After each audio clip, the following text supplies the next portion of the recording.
کیا وزراء کے یوٹیلیٹی بلوں میں 40% کٹوتی کافی ہے؟ تجزیہ نگار کیا کہتے ہیں؟ کیا مہنگائی اور عوام پر پڑنے والے بوجھ کو دیکھتے ہوئے یہ حکومتی کٹوتیاں کافی ہیں؟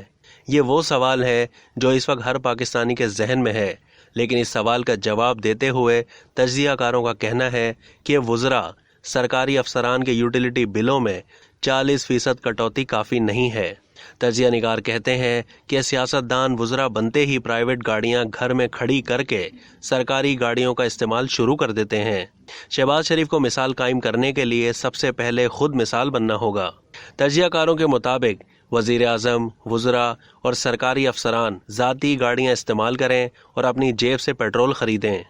اب تک کے لیے اتنا ہی۔ مزید معلومات کے لیے ڈیلی جنگ کے یوٹیوب چینل کو سبسکرائب کرنا نہ بھولیے اور فیس بک کے پیج کو بھی لائک کرنا نہ بھولیے۔